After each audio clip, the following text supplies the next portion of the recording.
Inktober, and we're getting into the thick of it now. Oh, definitely getting into the thick of it because we are on day 8. Still quite a few days still to go, which I'm not, I was going to say, which I am looking forward to. I'm not feeling too daunted. I am feeling a little bit daunted for this one today because today's word is teeth.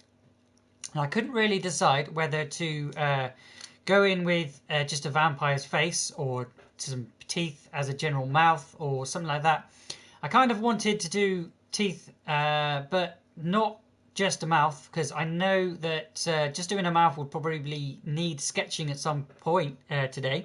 But there is no sketching today. I'm going to write this down there for teeth for today's prompt. We're on day 8. Yeah, normally I would sketch my artwork out and then I would ink it afterwards. But as the rules of Inktober, I mean, the rules have changed since the beginning. But the original rules were you can only use an ink pen of any sort, any kind. I'm going to be using my 7.0 fine line uniball eye, whatever you want to call it. I think let's just name it. It's a uniball eye fine liner, and it's a 7.0 fine line. That's about as it goes. Then I'm going to be shading with my Copic markers. You can just use Copic markers if you want to use these just to do your illustration with. And if you are unpracticed and you don't want to use just pen to start off your sketch, then or your drawing, then you can sketch with pencil. But I am not going to be doing that. I haven't been doing that. I didn't do that last year. I'm following the main original rules, which was you can't use pencil. You can only use pen. You have to use freehand and go along. I mean, you can use references, which I always have a reference anyway. Well, whatever artwork I'm doing, because of certain poses. Again, I couldn't really decide whether I wanted to do a mouth, like an open mouth, just ready to bite, like a vampire. It's going to be a vampire. I thought teeth, the word teeth is just screaming at me vampire. So I was like, right, let's just do a vampire of sorts. And I couldn't decide if I wanted to do a whole face, couldn't decide if I wanted to do a mouth. And then I came across this picture here of Morpheus. As he's like a vampire type, I thought maybe sort of using this image as a standoff, so as a reference, sorry, so I can create my own character and continue on with the character that I've got creating. I'm not sure if I want to do because it's going to be the darker version of Blute Angel. Again, if you don't know about my characters that I've done so far, go and check out the Creation Station playlist for all of illustrations and things like that. And all the characters that I've created. I have made Blute Angel and I've made Morning Skate in polymer clay. I've already drawn Morning Skate, and I kind of want to get back to my own original ideas again. But I'm obviously going to be using a reference of Morpheus because I like the way it's coming down, and I like the way he's sort of jumping in or jumping over or flying maybe. Like the whole aesthetic of the way it's standing. I mean, I'm going to be drawing these hands, but the teeth is more important, so maybe I'll make the head a little bit bigger and the arms a little bit closer, so you don't see the claws and you just see the mouth as he's diving in. But I'm not quite sure where I'm going to be going with it. If you are watching live, guys, don't forget you can still leave some comments, and if you would like to show me your illustrations, I will be making a TikTok as always, and I will be showing you how it goes in each stage on the TikTok. But if you're watching here live, you get to see it as I go it live. I won't be talking too much through this stream, purely because I want to concentrate on the actual pen, getting the pen where I want it to be. I'm going to burp, give me a second. I've just had my dinner, and as always I'm got the burps. But yeah, I sort of won't be talking too much. So I've got an audiobook. Hopefully I won't get any copyright from it. But we got the audiobook's queued up. It is about a vampire. Hopefully it's not the Vampire Diaries. I'm pretty sure it's not, because I'm not interested in that kind of thing. But it's The Vampire's Gift. So whether it's any good, I don't know. I've listened to like 5 minutes of it. Sounds okay. It looks like it sounds like it's going to be a decent story. If you guys listen to while I'm sketching, or say sketching when I'm drawing, kind of am going to be sketching, but with a pen, and then I'll go over that with a I'll put that underneath actually. Then I'll go over with my other markers, and later on tonight off stream I will colour it in with all the rest of my Copic markers like I have been doing. If you missed yesterday's excuse me, if you missed yesterday's, that was yesterday's, and it's all been coloured. As again, always, I will colour after the stream, and sort of get on with it today in the live stream. I'm just going to be doing the black and white version today, and then I'll colour it this evening. But I will show you how it turns out over on the TikTok this evening. But if you want to watch the whole thing, I am going to be and you can't. Sorry, if you want to watch me do this, but you don't want to watch a whole hour or 2 hour stream, don't worry, guys. I will be I am recording all of this on this Share Factory, and I am putting a video together as always from the live streams, but it's going to be from every single day, which is 31 days of Inktober. I don't know if I can fit all 31 days in one video. I'm really trying to do so. So if it isn't, it will be in like maybe probably two videos, maybe 3 videos, 2 long ones and a short one maybe. But yeah, well, you'll be able to see that at the end of the month, if not the beginning of next, depending on editing, putting the music in and things like that, because I've got to do everything first, then put whatever I want to put on top. As you know, editing is a pig. So yeah, we're going to be doing that. I'm actually going to tilt that up so it's bigger. Don't know why I didn't do that the first time. But yeah, Morbius, if you've not heard of him, he's going to be coming, hopefully there will be a film coming out soon. I'm not sure how it's going to turn out because of the main actor who's playing Morbius. So we'll see how that turns out. Well, whether I think the film's ready to be released. I'm not sure, but hopefully it'll be a decent film. I've always been interested in the Morbius character, purely because of it's not a vampire. It's got like suckers in his hands. He's like a experiment gone wrong, really much. If you don't know anything about Morbius, go and check him out. It's Marvel Comics, and yeah, but I won't be actually, I wonder if I could find a Morbius comic strip you can actually listen to. Give me a second. Let's see if I can find that. So you spell Morbius. M-O-R. Nope. Morbius. M-O-R. I mean, I'll probably come up with Morbius, sorry. It'll probably come up with the trailer for the film, which I don't want because I'll get so much copyright for it. O-R-B-I-U-S.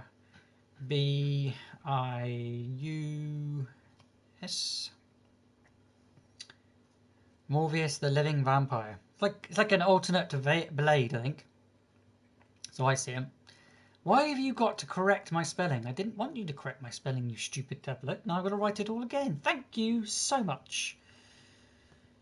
Oh yeah. Yeah. Morbius. So we comic story maybe? Morbius comic story. Oh, it looks like there is one. Ah, okay. Morbius trailer. Yeah, another trailer. The return of Morbius.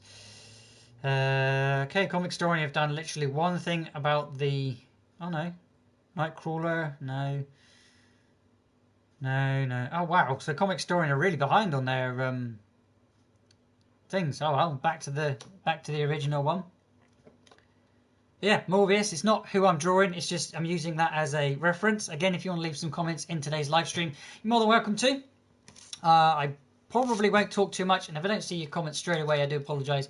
And that is because I'm looking down and I'm not looking up at the screen. The messages should pop up around here, or the little taco will pop up around here. And you guys can leave some messages. I'm going to quickly see if anybody's left a message already and have that open.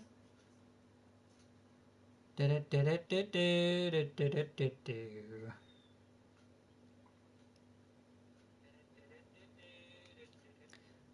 there's nobody here. There, fair enough. Cool. Right, so I'm going to get on with the audiobook and get on with today's illustration. Again, this is Morbius, but I'm not only using it as a reference, because if I don't, I will not be able to draw it. So let's get going, let's get gone, let's get doing with the audiobook.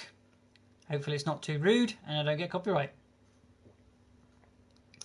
This is Audible. The Vampire Gift 1, Wards of Night. Written by E.M. Knight. Narrated by Elizabeth Evans. Chapter 1. Illyra. I wake up with a jolt. Alarm rips through my body. Where am I?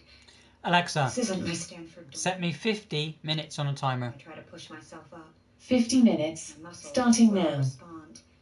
Everything feels like it's part of a dream. My mind is awake, but my entire body is fuzzy. I definitely know I'm not at home. I crane my head up. There's a sharp pain in the side of my neck. I bring my hand to it and wince when I feel a nasty bump. My fingers run along my skin. The bump is about half the size of a golf ball. Yes, he has ears. A shiver of fear takes me.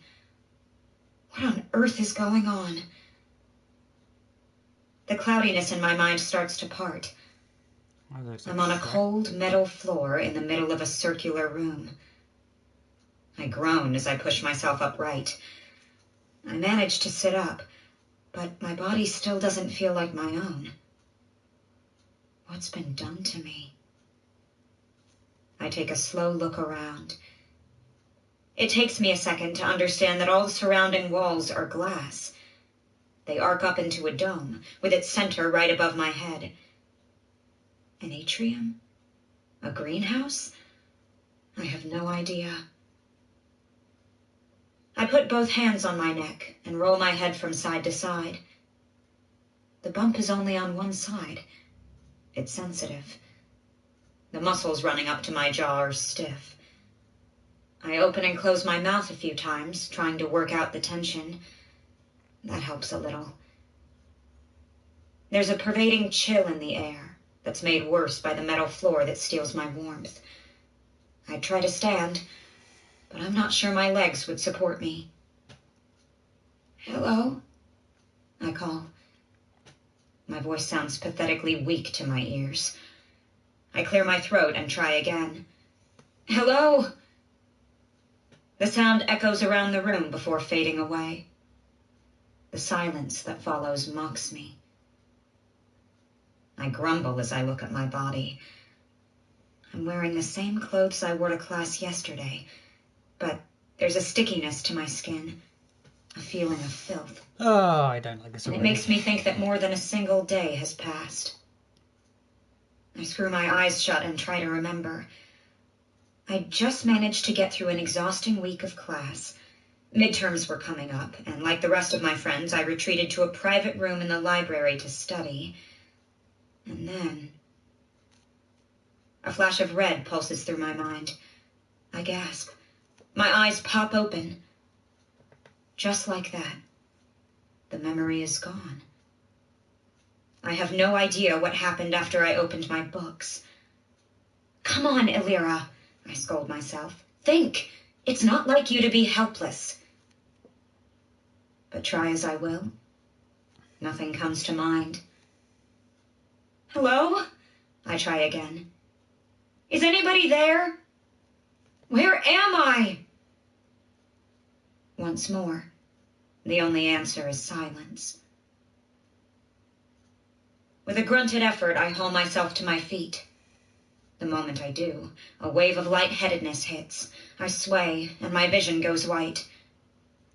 The fit passes, but I'm not left unaffected.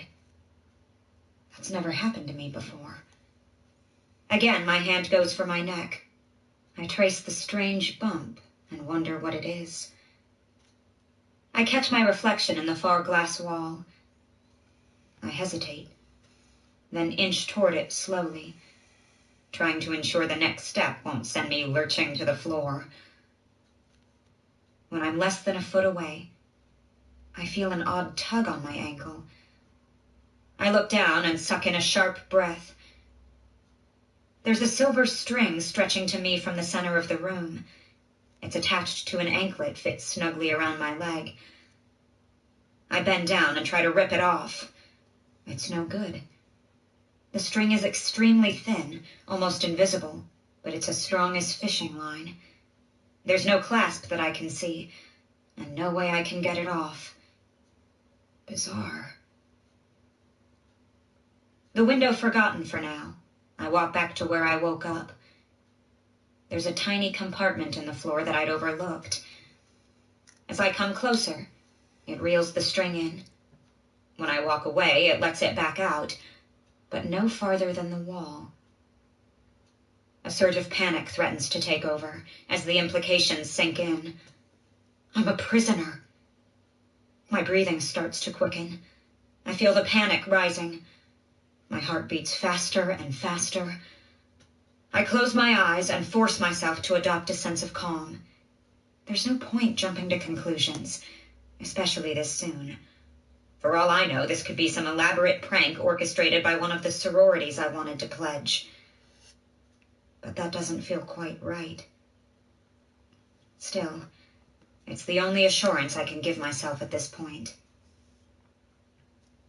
I open my eyes, and once my body is no longer shaking, I return to the glass wall. It's pitch black outside. That's the only reason I can see my reflection. The light in the room comes from lamps embedded in the floor. Keeping my tied foot back, I step forward and lean into the window. I cup my hands in front of my eyes. I think I can make out the barest hint of stars up in the sky. But it might just be my imagination, or my mind grappling for a hint of normalcy about this place. Otherwise, the night is unnaturally dark. The sound of metal sliding against metal makes me jerk around. There, on the other side of the room, 2 of the window panes have come open. A tall man with jet black hair and sharp predatory eyes stands in the entrance. "Hello, my darling," he says in a slow drawl. "Did you miss me?" And then, without warning, he launches himself at me. Chapter 2. Raoul. Raoul. Hey, look, she's up. My younger brother Philip points to the screen. My head turns that way, and sure enough, he's right. What a beauty. James drawls behind me. I grimace without being able to stop myself. Ever since my older brother was introduced to the vampire Lestat books in the 80s, he'd taken it upon himself to embody the fictional prince. He'd even moved down to Louisiana to adopt the accent, something he hasn't dropped since. I face him, diverting my attention from the young girl on the screen. Remember what she's here for, I remind him. I eye him up and down. She's not to be your plaything. James chuckles. Don't you worry your pretty red head, Raoul, he tells me. I'm not going to do anything against Mother's orders. But, he steps toward me. Might I remind you that it was I who found her? And it was I who brought her here. Actually, it was all... Philip tries to butt in. Silence, James growls. Philip shrinks back. It was me, and I won't put up with your sniveling excuses saying otherwise. My fists tighten. My 2 brothers have never been on the best of terms. Philip's subdued intellectual personality clashes mightily with James's boisterous, rah-rah, look-at-me persona. As for me, I like to think I'd take on the best of both of them, but that might just be vanity speaking. What's that she's doing? Philip asks. I look at the screen. Looks like she found the chain. Philip glances from me to James. Do you think she's going to break it? He sounds nervous. No, James says confidently. Not yet. She's not aware of the new powers imbued in her blood. That seems to alleviate Philip's concern. Besides, James continues, even if she does, where would she go? She looks scared, Philip says. Even I bark a laugh at his humanity. Of course she's scared. Wouldn't you be? Or have you forgotten what it's like to be human? Never. Philip shakes his head roughly. I'll never forget what it's like to be them. They are who we were, and if we lose that part of us... Ah, Philip, ever the dreamer, James interrupts. He strolls over and tousles his hair. Then he smacks the side of his head. If Mother heard your admission, have no doubt, she would send you to the dungeons. James says it so coolly, so confidently, that the threat is easy to miss. But I know my brother well enough to pick up on it. So does Philip. He gulps. I put a hand on both of their shoulders. James looks at me with revulsion, whereas Philip seems calmed by my presence. Remember, I remind them both, nothing we say or do ever leaves this room. My hand tightens so that my point comes across. Understood? Philip nods, but James only scowls and ducks out of my grip. Gah! He spits and speeds out of the room. Where's he going? Philip asks. Forgive him, I say. He needs time to cool off. Anyways, it's not important. I cut off when Philip mutters a curse. My younger brother never uses foul language. What is it? I demand. He points to the screen. James is in the room with Illyra. I swear, and run after my older brother.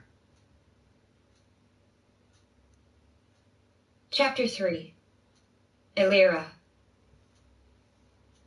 I scream as the black-cloaked man closes the space between us. He moves so fast, I don't have time for any other reaction. One hand grips me by the neck, under my chin. The other curls around my back, forcing my body to his. So young, he mutters under his breath. So very nubile. Who are you? What do you want? I try to ask, but the words get caught in my throat. He's cutting off my circulation. All I manage is a feeble croak. What's that? He leans an ear in.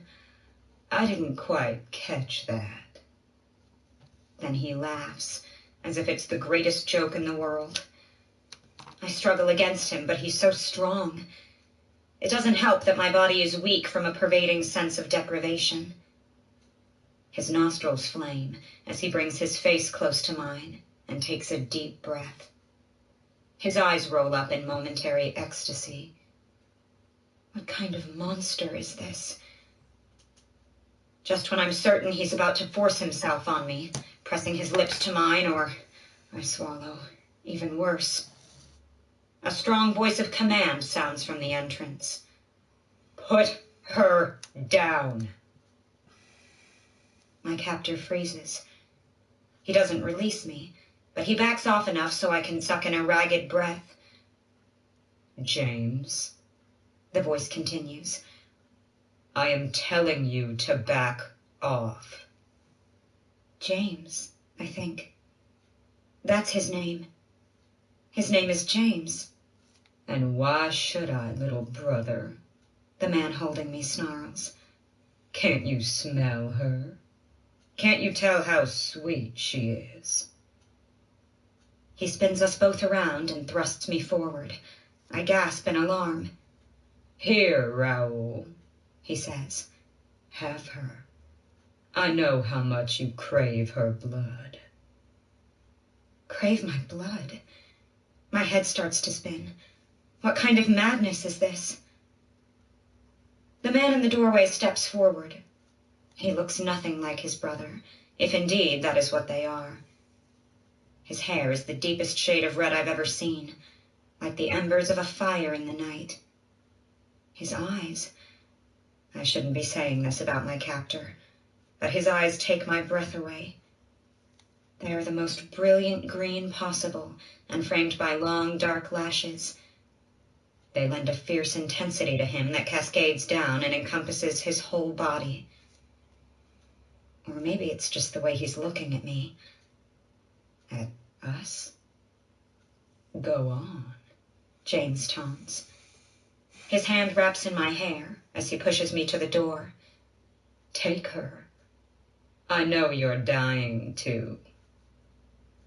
My thoughts blacken and start coming up with all sorts of horrifying scenarios. Rape, torture. They spoke of blood. All without me being able to do a damn thing. No, Raoul says. He doesn't look at me, instead directing his entire gaze at his brother. She is not to be harmed.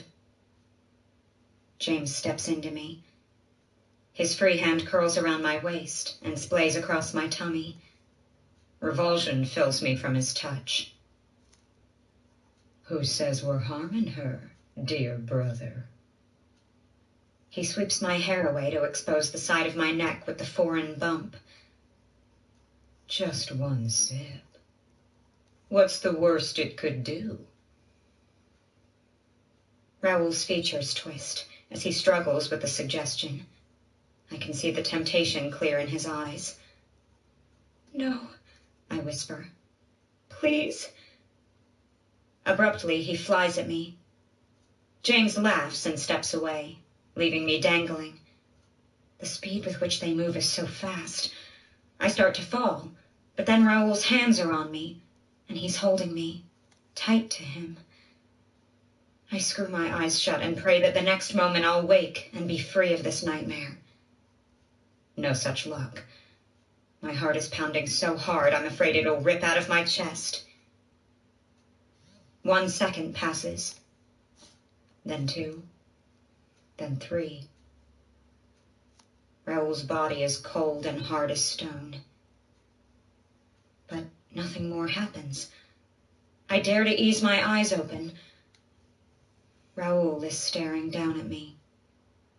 Through some trick of the light, his green irises seem to swirl like smoke caught on an upwind. I blink, and the moment is ruined. The illusion is gone. But I cannot look away. Something about him captivates me. There's a faint black circle that surrounds his irises.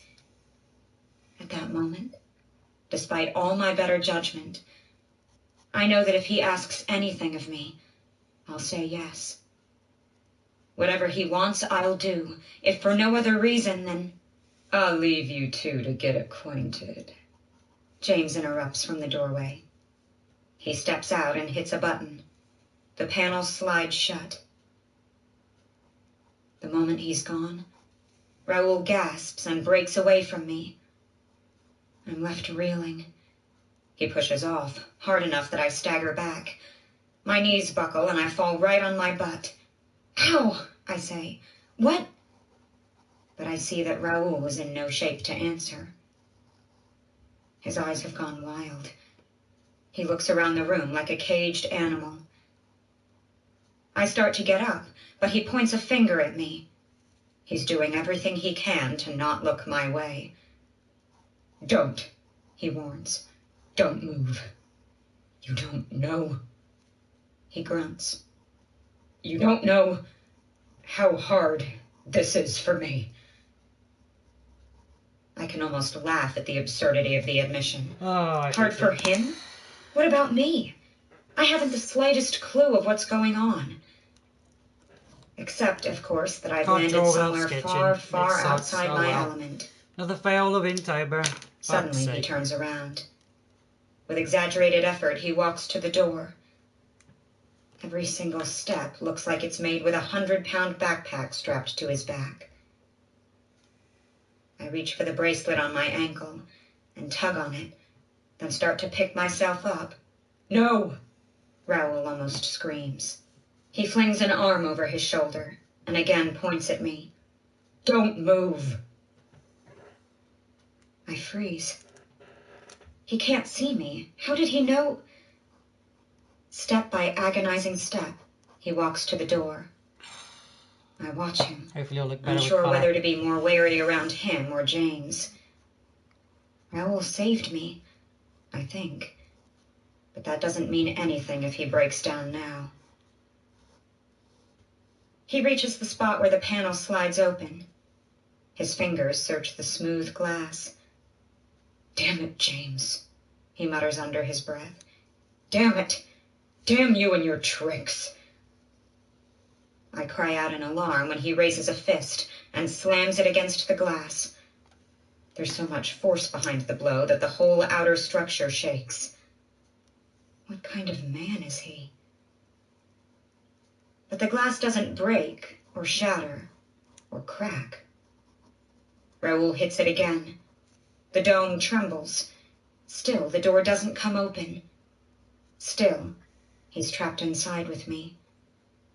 "Come on, Philip," he mutters. "Come on, come on. You know what this torture is like." I'm afraid of saying anything lest I draw his ire. But I can't just sit still. I need answers. I have questions, and I don't get to make good on any of it. A crack appears in the panes, and the two halves start to part. As soon as the barest sliver of space is visible, Raoul squeezes himself through. This is my chance, I think. I grit my teeth against my body's weakness and make a dash for the door. I don't even get a quarter of the way there before the mechanism reverses and the doors seal shut. Despair wells up inside. And then I remember the bracelet and the link. I couldn't have gotten out, even if the doors had remained open. Chapter 4. James. I lie back in my bed, a smirk playing across my lips. I let out a long, satisfied breath and cross my arms behind my head. A few moments later, a pretty blonde emerges from under the sheets. She sidles up higher and snuggles close to me. She runs a hand over my bare chest. I almost pull away, but I have the presence of mind to remain still. I've never liked these little displays of affection after the act, but April is important to me, in more ways than I can count. Yet none of them at all in the way she hopes. "So," she says, "did that make you feel better after the confrontation with your brothers? I don't know why Morgan makes you treat them as equals when you're clearly better, smarter, more handsome." She starts to kiss my jaw, but I turn away. "Queen," I say lazily. "You will refer to her as Queen." April pouts in a way she thinks softens my heart. In truth, I'd be hard-pressed to think of an expression more repulsive. It really does make her look like the simpering 18-year-old she is. "But there's nobody else around, my prince," she says. "Surely in private I can call your mother." "By her proper title," I cut in. I grab April's wrist and bring it to my face. My eyes focus on the nearly translucent, throbbing vein on the underside. She sucks in a breath. I can feel the fear in her. And, of course, the anticipation. "Do you..." Her voice quivers. She puts on a good show of acting confident when outside the bedroom, but I know it all for just a mask. "Do you still need a drink? After..." She swallows, and I can almost hear the tears building beyond her eyes. "After all that we did?" I say, lazy, teasing. I feel her pulse quicken, and I know she's truly afraid. I love playing these sorts of games with her. A drink, a drink, a drink, a drink, I say. "If you must do it, then do it quick," she bursts out. Please, James. I release her. No, I say. I find I'm not thirsty after all. She heaves out a sigh of relief. Oh, thank God. I prefer something much closer to the source, I snarl, and force myself on her, exposing her neck. She cries out, but my lips are already peeled back, and I sink my fangs deep into her carotid arteries, the one that pumps fresh blood right out of her heart. My hand flies over her mouth and stifles her screams as I draw the blood out of her. Sweet, sweet girl, I think. Aside from the screams, she doesn't fight back. When I've had my fill, but still nowhere close to enough, given how much Illyra's scent has awakened my cravings, I let April go. Her hands dart to her neck as she tries to stem the blood flow. But the wound will heal on its own before she has a chance to bandage it. I made sure of that by injecting the serum as I withdrew. Look, darling, I say. I pull her hands away and spread them in front of her face. You're not even bleeding. Imagine that. Thank you. She stutters. I scoff a cruel laugh. Now go on. Get out of here. The other humans will start wondering where you've been for so long. She stammers a few more platitudes as she hitches out of bed. She knows how close I came to taking her life. But she also knows, I assume, that such is the risk of betting a vampire. I watch her cute backside as she goes.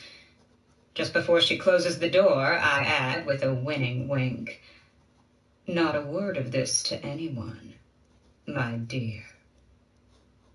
She bobs her head up and down, meek and drained of blood now, and closes the door. I take a few more minutes to myself before standing up and stretching wide. Today, April. And What are you guys chatting tomorrow, about? Illyra, You chatting to me on there? I think. At least, if my two brothers don't get in my way. Chapter 5.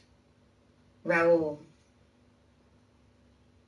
I'm furious as I stalk down the walkway. For James to tempt me like that, and then leave me alone in there with her. Can't answer your TikToks if I you're close watching, my guys. eyes and shudder. It took all the self-control I possessed not to feed. Her blood called out to me like a black-veiled siren in the night. It was unlike anything I'd ever sensed before. No wonder Mother warned us. But she also made it absolutely clear that Illyra was not to be harmed. If we are going to use her for the succession, she has to be pure, untouched, untarnished. A growl comes from deep in my throat. James knows her worth and value as well as I. For him to flaunt her like that. Anger bubbles up inside.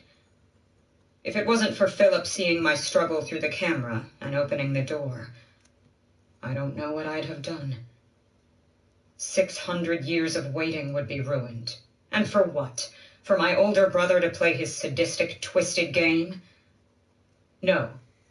No. I won't let him catch me off guard again. He may have been turned before me. He might have had those extra 4 years of human life before we were made into these forever damned creatures. But that does not mean he holds authority over me.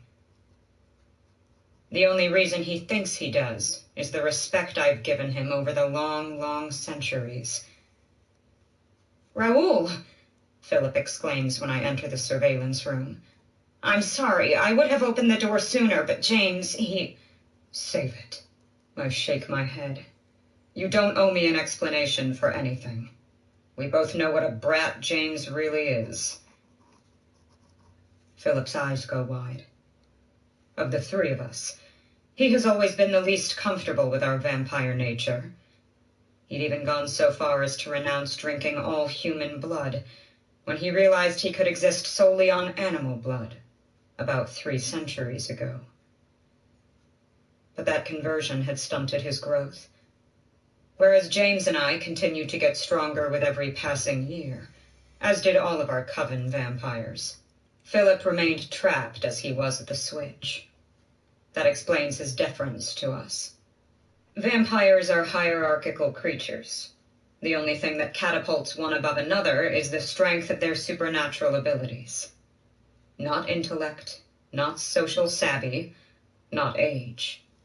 Just pure, raw strength. The fact that James and I are neck and neck doesn't help distinguish who should lead one bit.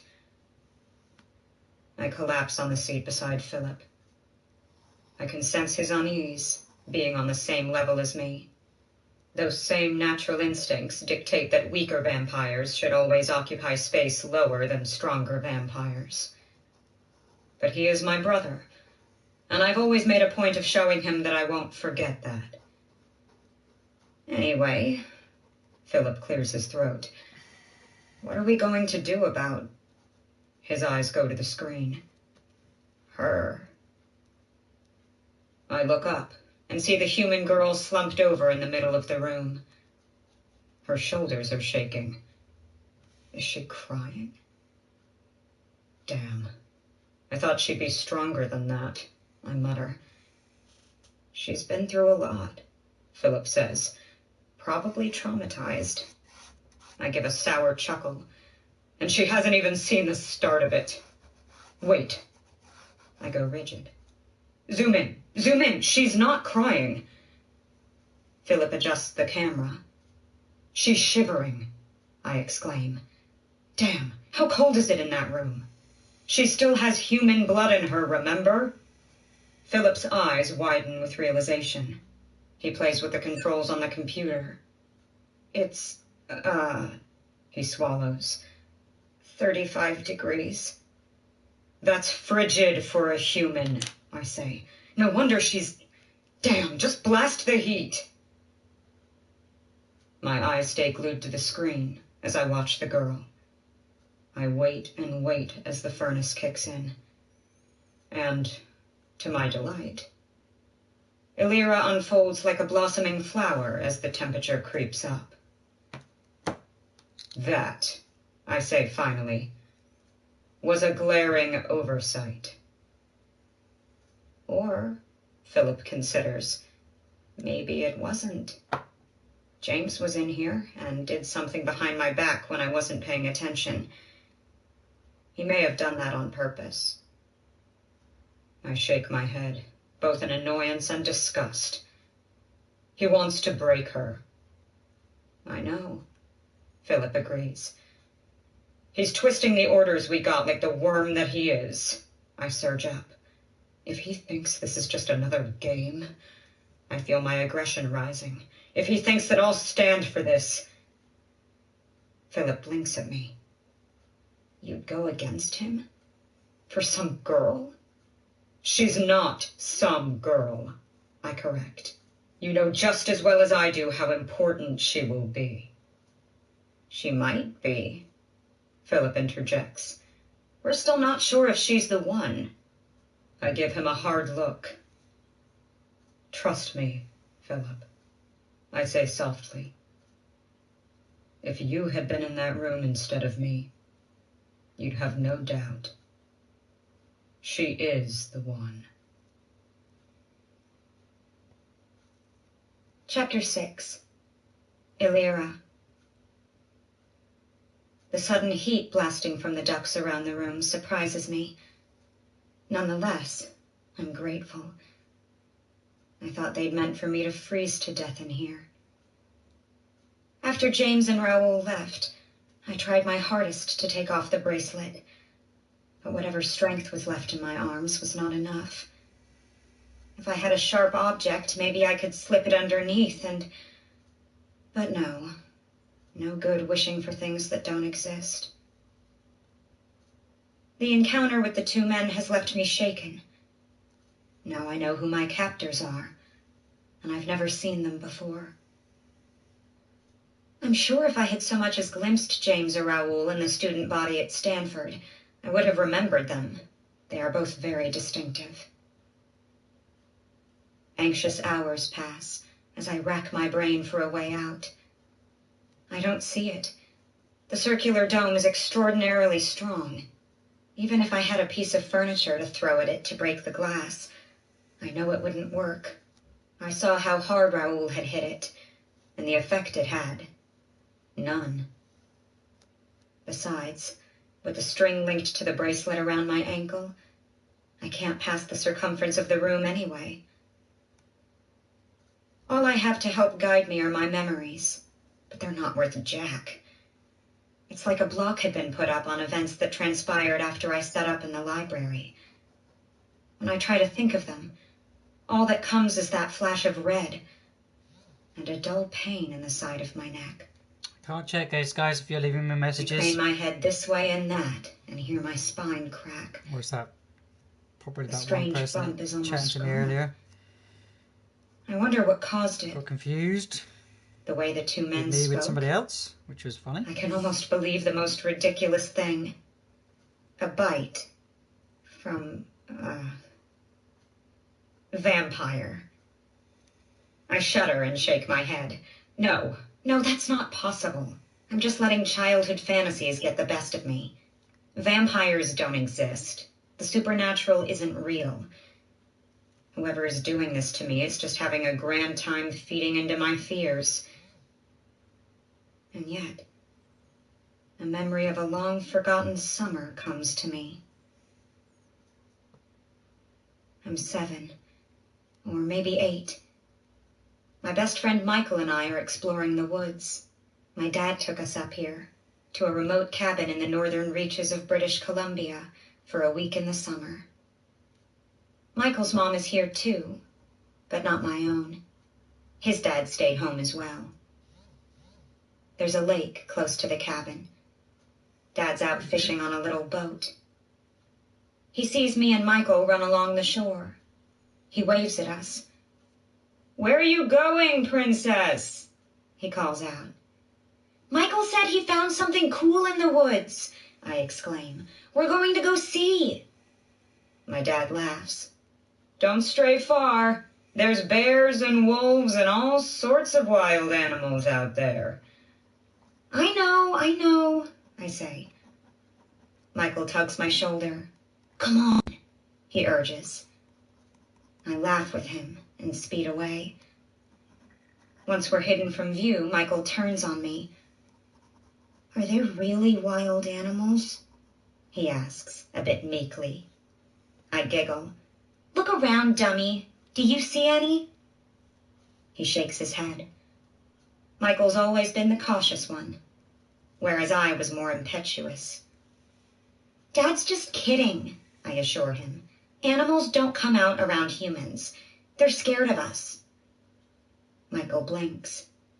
"Really?" he asks. "Well, duh, especially during the day. Now, come on.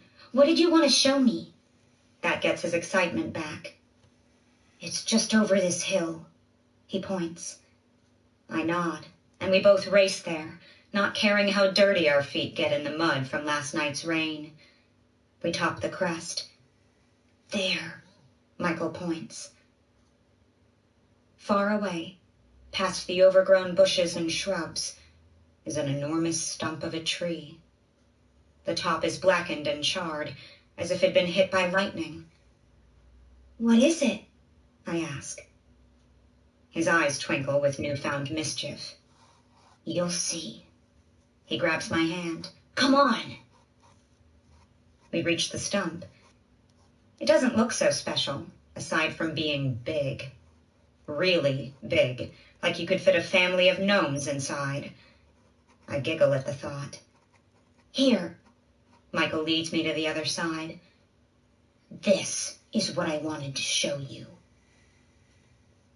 When I see it, I gasp. There are all sorts of strange markings on the wood. They look like ancient symbols. Below them, there's a tunnel that leads into the earth. I give a cry of surprise when Michael drops down and starts to crawl through. I thought I was supposed to be the reckless one. "Where are you going?" I hiss.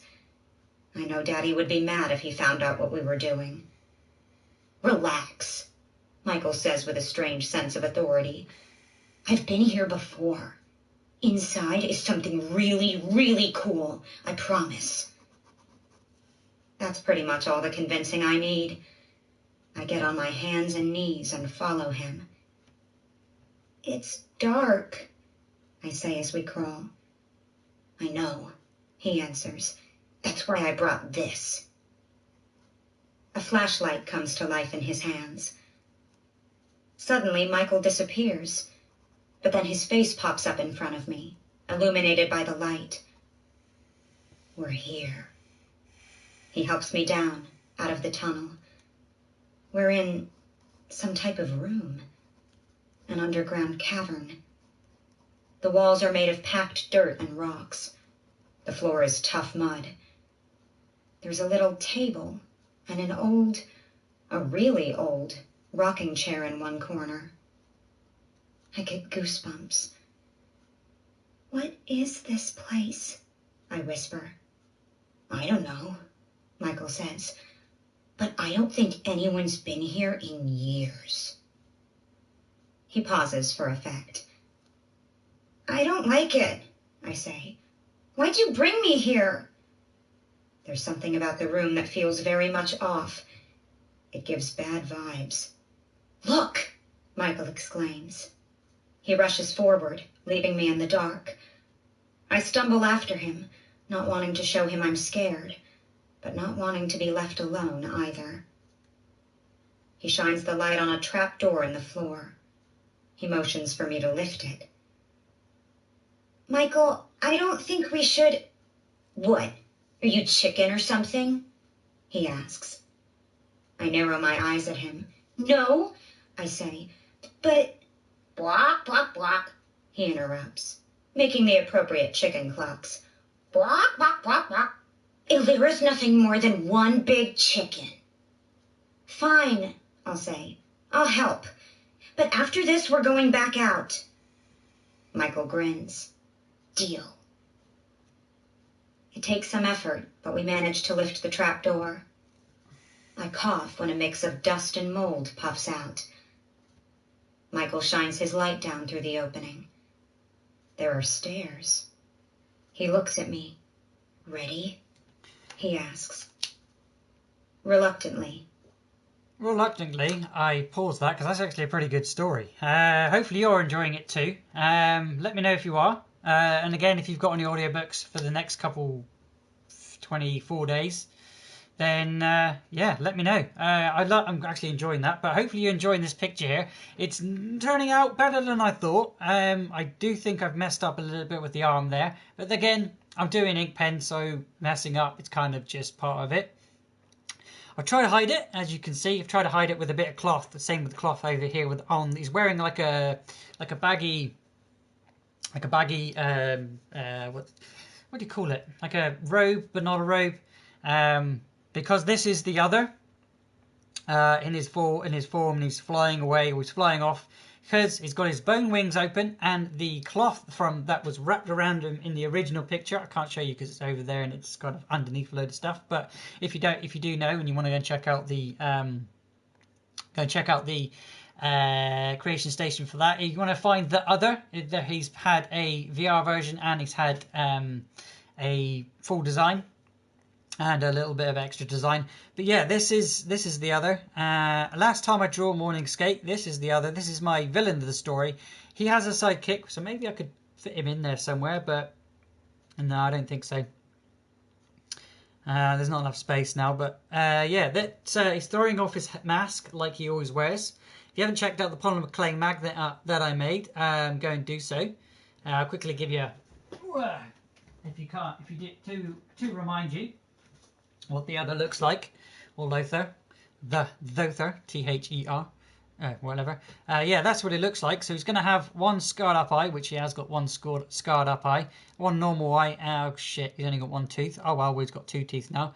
I kind of wanted it to go with teeth, so There's like bugger all to do with teeth here. Maybe I should throw it. Nah. But yeah, he's got bone wings, and on the bone wings, when he's flying, he puts his cloth that he wraps around him over the wings to allow him to fly. That's the idea, but that's his mask there from the magnet. Again, the mask will fit on. It's all magnetic, so we'll never remove. I've got a few of these made, so if you are interested in buying or purchasing anything from my collection of polymer clay makes, all my illustrations, let me know. Or if you want something made for yourself personally, then you can let me know in the comments down below. I'm going to record quickly before I get into the next part.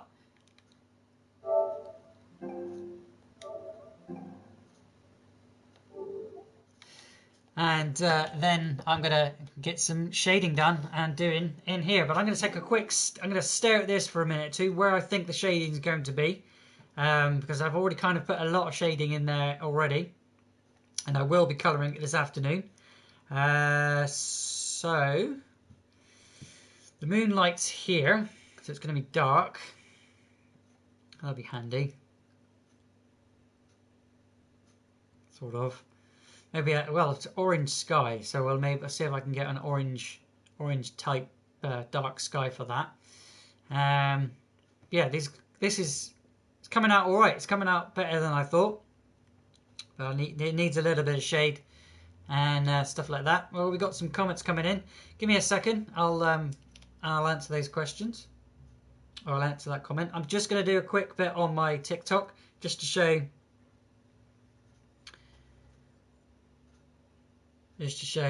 I'll show you this later. I'm not recording it with music at the minute. Let's let that focus in.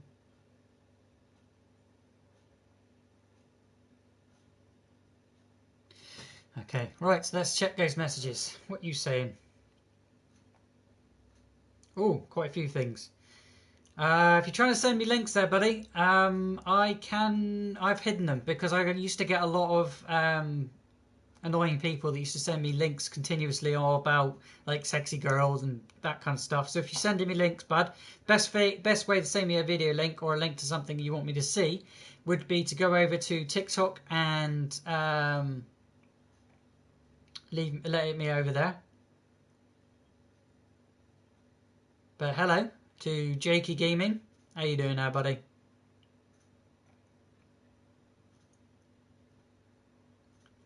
I'll leave the comments up for a minute because I'm going to have a slurp of me tea and have a think where I want to put the shading on here.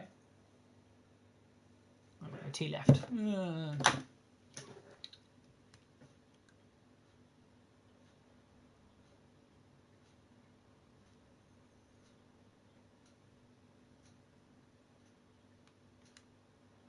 Fake. Fack. Okay, are you trying to say fake? Because yeah, I'm using references. I tell you that at the very beginning, and I always tell you I use references. References. Oh my god.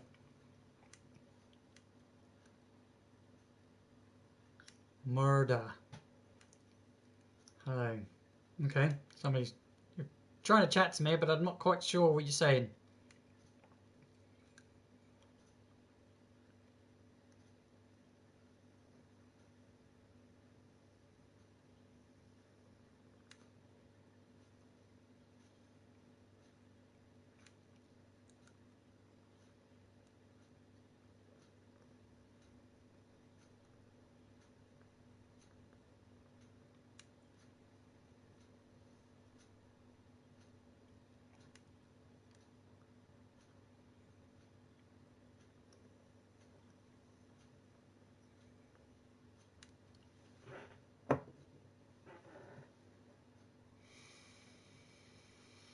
Okay, let's get back to the image. Pretty much, like I said, I'm pretty much done here, but I've got to add a little bit shading and things. Forget about that image now because it's all to do with what I've drawn here. There's no point putting shading on the moon. There's no point putting shading. So the light source is coming from behind him. All the shading would be from here up, I think. First I'm going to go in with a bit of a fatter line, fatten a few things up. So you can listen to a bit more of this as I do so. And get the pen off. I nod. Oh, He hands, why do you hesitates have to for be a sweaty? moment, then sticks out his hand. So you don't get scared and run away, he explains. I huff, but in truth, I'm grateful. I've already recorded. Alexa, stop. Together we make our way down. Alexa, set me 50 minutes on a timer. They go a long way. 50 minutes. Starting now. They level out to a flat, smooth floor. It's made of the same river stones, polished and sanded and pressed together. Michael shines the light around us. Whoa, I murmur. Now this is cool. The walls around us are tall and made of gray stone blocks. They make me feel like I'm inside a castle. There's a shelf in the distance. I see books on it. There's also a table with the stub of a burnt-out candle. There's a small cot on the floor, long since rotted. I walk to the shelf holding Michael's hand. There are cubbies carved in the walls, and now they hold all kinds of curious instruments and objects. There are jagged crystals, bits of rose, measuring scales, metal cups and decanters. I gasp. Even a rodent skull or two. Okay, that's enough What black. is this place? Michael asks reverently. I don't answer. My eyes are drawn to the spot just beside the bookshelf. There, I see mystical carvings on the walls. Runes, not unlike the ones I saw outside. Something pulls me toward them. I release Michael's hand and crouch down. I feel almost a resonance to them. A type of suction, however faint, that makes it impossible to look at anything else. I think, I say carefully. I don't know what draws the words out of me, except that they feel right. I think this is the lair of a witch. Michael scoffs. A witch? That's crazy. I don't hear the rest of what he says. At that moment, a sort of trance falls over me. The runes beckon. I reach out with one hand, fingers trembling, and trace the outlines of the very first symbol. A jolt runs up my arm. I gasp. Michael says, "What was that?" But my focus is all on the walls before me. My hand passes to the second symbol, an upside-down triangle with 3 swirling lines through it. As soon as I touch it, the ground shakes. Michael grabs my shoulder. "We should get out of here." "No!" I jerk back. I've never felt such affinity toward anything in my life. My attention shifts to the final symbol. I have to touch it. I must. Michael tries to yank me away, but I'm consumed by the need to know what the third symbol will do. I snarl and rip away from him. My fingers brush the intricate lines. A blazing blue light explodes from the wall. I'm thrown back as if hit by a force field. I land hard on my hip and cry out in pain. Michael's on the ground beside me, but he's quickly picking himself up. The whole room begins to shake. An earthquake. Dust and gravel rain down from the ceiling. A huge chunk of rock collapses right in front of the wall. It crashes to the floor not 2 feet in front of my legs. I scream. Next thing I know, Michael is grabbing my arm and hauling me up. He drops the flashlight in the commotion. It hits the ground and breaks. We're trapped in the dark. The shaking continues. "This way!" Michael yells. We scramble blindly toward the stairs. I trip and almost fall, but Michael catches me again. He pulls me forward. "Here! Here!" he cries. I find the entrance to the stairs and run up, together with him. The tremors throw us from side to side. I hear more crashing behind us. I know the roof is caving in. Frantic, we reach the top. We're inside the stump, but it's impossible to see. Fear grips me. I hold on to Michael for dear life. The shaking continues. Now where? I scream. I don't know. Panic threatens to swallow me whole. We're going to die down here. Suddenly, the darkness parts, and for a flicker of a second, I see the way out. It's framed by that strange blue glow. I grab Michael's hand and race toward it. I shove him into the tunnel and quickly follow. We both emerge and collapse on the ground. A low sucking noise sounds from behind us. I yelp and jump away, then turn just in time to see the entire stump being swallowed by the earth. And then it's over. Everything is still. A dreary silence falls over the woods. I don't like this one today. It takes both of us a long time to catch our breaths. When we do, Michael asks, "Did that really happen?" I shake my head. "I don't know," I say. "That flash of light, what was it? Did you cause it?" I just repeat the same 3 words. "I don't know." He looks at me. His expression is hollow. Now what? I take a deep breath. I look into his eyes. "We can't tell anybody about this." He nods vigorously. I agree. I give him my little finger. "Pinky swear," I say. We join fingers and seal the bond. After another few minutes, we get up and wander back to the cabin, shaken and dazed. Wow. I look around. I haven't thought of that summer in ages. In fact, I pushed the memory so far down that I wasn't sure if it were real or just part of a dream. And yet, something about it feels very, very real and very, very immediate to what's happening now. Chapter 7. James. "You called, Mother." The Queen looks at me from her glass throne. I hate the pretentiousness of it, raised high on a dais in the middle of the chamber. If I had my way, I'd tear the whole thing down, only to build a greater, bigger one, out in the open, where all could see. "I hear you found the girl," she tells me. Her eyes wander at the space above my head. Not once does she look at me. She hasn't looked at me for the better part of 200 years. Not like she looks at Raoul, I think in a flash of spite. "Yes," I say, "she's been taken."